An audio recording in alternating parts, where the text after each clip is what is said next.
क्या आप real estate में इन्वेस्टमेंट के बारे में सोच रहे हैं? क्या आप जानते हैं कि कौन सा प्रॉपर्टी इन्वेस्टमेंट आपको अच्छा रिटर्न देता है? तो चलिए आज हम रियल एस्टेट की दुनिया में इस ट्रेंडिंग टॉपिक पर बात करते हैं कि कौन सा प्रॉपर्टी इन्वेस्टमेंट आपको देता है बेहतर रिटर्न, कमर्शियल प्रॉपर्टीज या रेसिडेंशियल प्रॉपर्टीज। आज मैं इन दोनों ऑप्शंस के प्रोज एंड कॉन्स के बारे में बताऊंगा, जिससे कि आप एक इन्फॉर्म्ड इन्वेस्टमेंट डिसीजन ले सकें। नमस्कार, मैं संतोष कुमार आप सभी का स्वागत करता हूं रियल एसेट प्लस चैनल पर। तो चलिए शुरू करते हैं।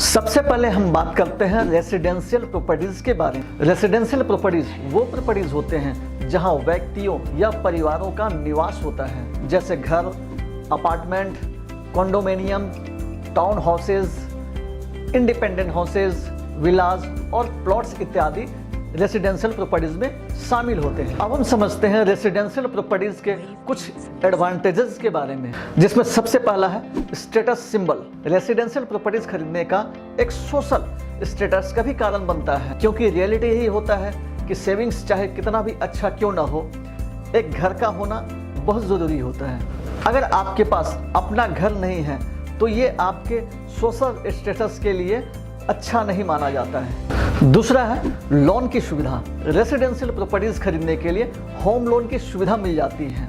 होम लोन का रेट ऑफ इंटरेस्ट बाकी सभी लोन से काफ़ी सस्ता होता है और इस पर एक टॉप अप लोन की भी सुविधा मिल जाती है। Income tax benefit. Home loan लेकर अगर आपने घर खरीदा है तो आपको इस पर इनकम टैक्स का भी सुविधा मिल जाता है, जिससे आपको इनकम टैक्स बचाने में मदद मिल जाती है। रेगुलर इनकम का मिलना। रेसिडेंशियल प्रॉपर्टीज की हमेशा डिमांड रहती है, चाहे इकोनॉमिक कंडीशन कुछ भी हो, लोगों को रहने के लिए हमेशा एक घर की जरूरत होती है, जिसके कारण इससे होम इन्वेस्टर्स को हमेशा एक रेगुलर इनकम मिलता रहता है। इसके बाद कैपिटल एप्रिसिएशन। रेसिडेंशियल प्रॉपर्टीज का कैपिटल एप्रिसिएशन साल का 4 से 5% तक का होता है, जिससे आपको रेंट के अलावा और भी प्रॉफिट मिलता है। अब हम बात करते हैं रेसिडेंशियल प्रॉपर्टीज के कुछ डिसएडवांटेजेस के बारे में, जिसमें सबसे पहला है shorter lease term. Residential properties का रेंट एग्रीमेंट मिनिमम 11 मंथ्स का ही होता है और उसके बाद रिन्यू कराने की जरूरत पड़ती है। इस वजह से शॉर्टर लीज टर्म का कारण आपको हमेशा एक नए टेनेंट ढूंढने की आवश्यकता पड़ सकती है।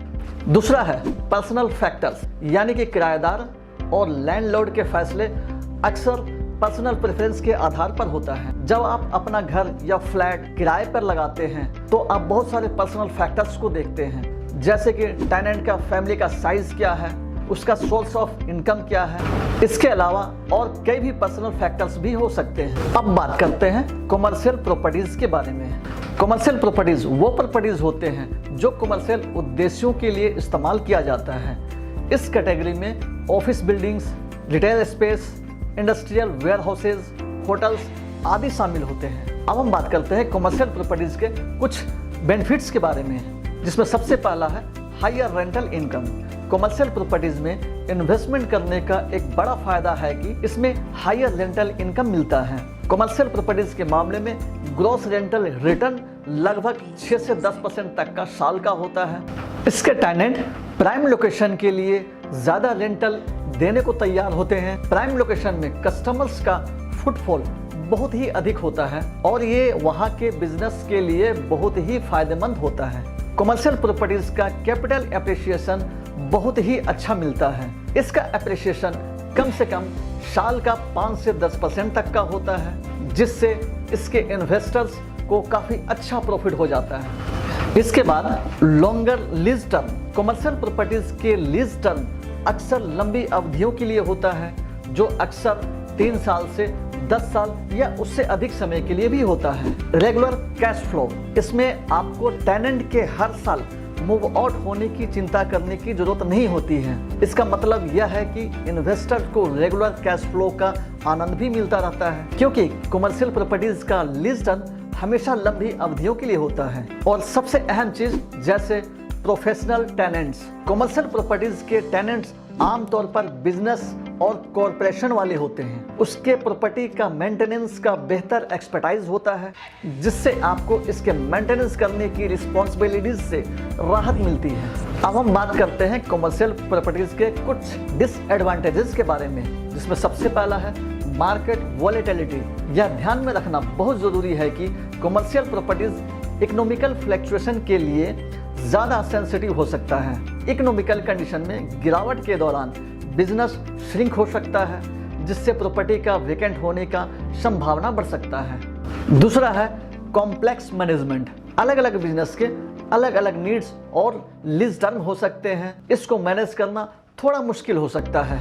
चलिए अब बात करते हैं कि कॉमर्शियल प्रॉपर्टीज और रेसिडेंशियल प्रॉपर्टीज में कौन सा इन्वेस्टमेंट आपको ज़्यादा बेनिफिट देता है। कॉमर्शियल प्रॉपर्टीज के मामले में ग्रॉस रेंटल लगभग 6 से 10% तक का साल का होता है, जबकि यही फिगर रेसिडेंशियल प्रॉपर्टीज आमतौर पर 1 से 3% तक का साल का होता है। कॉमर्शियल प्रॉपर्टीज का कैपिटल एप्रिसिएशन कम से कम 5 से 10% तक का साल का होता है, जबकि रेसिडेंशियल प्रॉपर्टीज के लिए 4 से 5% तक का इंक्रीज पॉसिबल होता है। कॉमर्शियल प्रॉपर्टी बहुत सारे प्रॉफिट और ऑफर प्रदान करते हैं, और ये एक्सपीरियंस्ड इन्वेस्टर्स और न्यूकमर्स दोनों के लिए इन्वेस्टमेंट एक अच्छा ऑप्शन है। इसमें इन्वेस्टमेंट का फायदा ये है कि यहाँ कंसिस्टेंट रेंटल इनकम और लॉन्ग टर्म कैपिटल एप्रिसिएशन मिलता है। इसके अलावा एक regular income cash flow provide भी होता है। इसलिए अगर आप ज़्यादा रेंटल इनकम और प्रॉफिट बनाना चाहते हैं तो कॉमर्शियल प्रॉपर्टीज आपके लिए ज़्यादा फायदेमंद ऑप्शन है।